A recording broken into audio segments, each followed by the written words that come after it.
এই ভর্তার কালারটা দেখে আপনাদের যদি মুখে পানি চলে আসে তাহলে কিন্তু আমার কিছু করার নাই।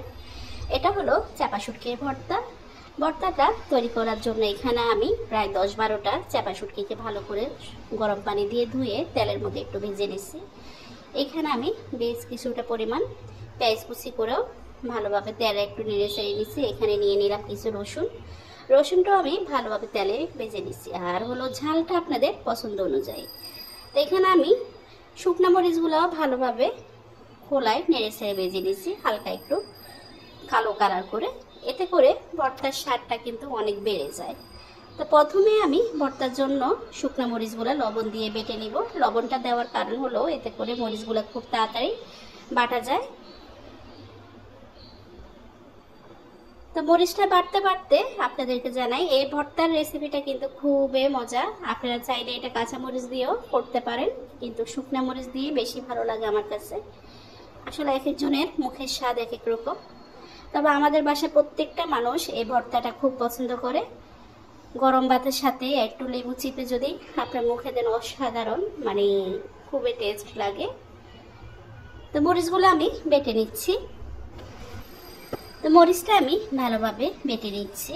এখানে একটু পেঁয়াজ দিয়ে দিলাম, এতে করে মরিচটা খুব দ্রুত বাটা যাবে। এই যে দেখেন মোটামুটি আমার মরিচটা বাটা হয়ে গেছে। আমি আর একটু বেটে নিব, এতে করে গোটাগুলো একদম মিশে যাবে। মোটামুটি কম বেশ সবাই জানে এই ভর্তার রেসিপিটা, তারপরেও একটু দেখিয়ে দিলাম আপনাদেরকে। তো মরিচটা বাটা হয়ে গেলে এখানে আমি এই পর্যায়ে দিয়ে দিব রসুনগুলা।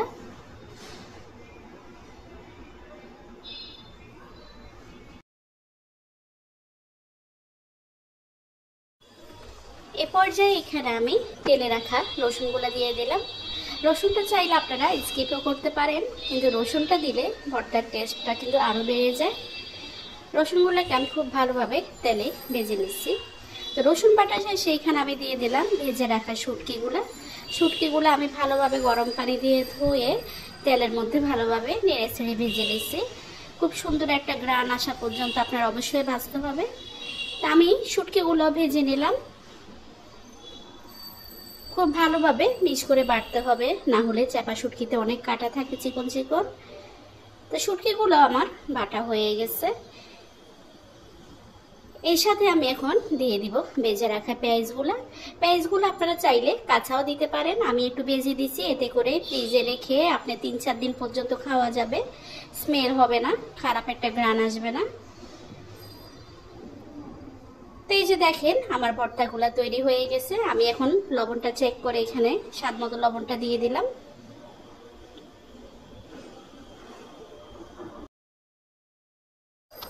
তৈরি হয়ে গেল আমার খুবই মজাদার চাপা শুটকির ভর্তা। এখন শুধু কাজ গরম ভাত নেবেন, সাথে একটু লেবু নেবেন, চিপে চিপে ভর্তা দিয়ে মাখিয়ে খেয়ে নেবেন।